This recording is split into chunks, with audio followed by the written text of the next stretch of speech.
Exercising outdoors in extreme conditions can directly affect your bodily functions. A considerable amount of metabolic heat is produced internally when exercising. Our bodies try to reduce this heat through vasodilation and sweating. In extremely warm temperatures, it's difficult to dissipate this internal body heat. The high degree of vasodilation reduces venous return of blood flow to the heart and actually lowers stroke volume. The heart senses this decrease and attempts to maintain cardiac output by elevating the heart rate. If the fluids that are lost through sweat are not replaced, dehydration will set in and blood volume will decrease. Hot, humid environments tend to be the most stressful in which to work out. Humid air contains a large quantity of water vapor, preventing sweat from properly evaporating. Because evaporation is the primary way the body cools itself, this type of situation places individuals at high risk for heat exhaustion or heat stroke. Heat exhaustion usually develops in non-acclimatized individuals. This is typically the result of inadequate circulatory adjustments to exercise, combined with fluid loss. Heat stroke, on the other hand, represents a complete failure of the heat-regulating mechanisms, with core temperatures exceeding 104 degrees Fahrenheit or 40 degrees Celsius. Both conditions require immediate medical attention. Take a moment now to review the signs, symptoms, and treatments for these conditions presented on the screen. Exercise programs in the heat should start gradually and include low-intensity workouts that last about 1 hour and are performed every day for 9 to 14 days. The body will go through several changes in order to promote improved heat tolerance, including the following: an expansion of plasma volume, a decrease in heart rate and core temperature, and an increase in sweat rate during exercise. The heat index is a guideline that takes into account air temperature and relative humidity. It combines this information with the potential severity of heat-related illnesses. Please take a moment to review the heat index chart. It is important to ensure that the individuals you are working with are exercising in safe environments.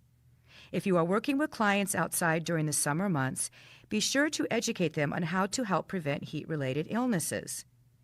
Reminding them to wear lightweight, permeable clothing and to maintain good hydration by replacing lost fluids from sweating is a good start.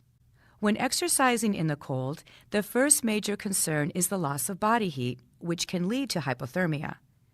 Additionally, cold temperatures can cause vasoconstriction of blood vessels, leading to an increase in blood pressure.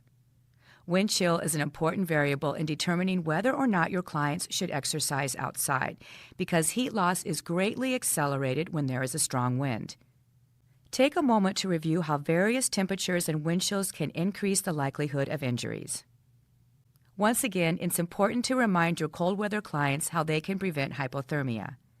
Remind them to wear several layers of clothing, specifically the kind that allows the body to give off heat during exercise and retain it during periods of inactivity. Hats are also advised since they help prevent heat from radiating off the head. And if running is part of the program, it's best to start the route heading into the wind so it's at their back on the return. Just like when exercising in the heat, be sure to replace lost fluids. Changes in altitude can have a dramatic effect on the body, especially during exercise. At higher altitudes, there is less pressure to drive the oxygen molecules into the blood. Consequently, a person exercising at higher altitude will not be able to deliver as much oxygen to the exercising muscles. Therefore, the exercise intensity will have to be reduced to keep the heart rate in an acceptable target zone. It takes approximately 2 weeks for the body to acclimatize to higher altitudes, so it's best to refrain from any exercise the first day you arrive. In general, warm-up and cool-down periods should be extended and overall exercise intensity should be decreased when exercising in high altitudes. Exercising in polluted air is another environmental concern.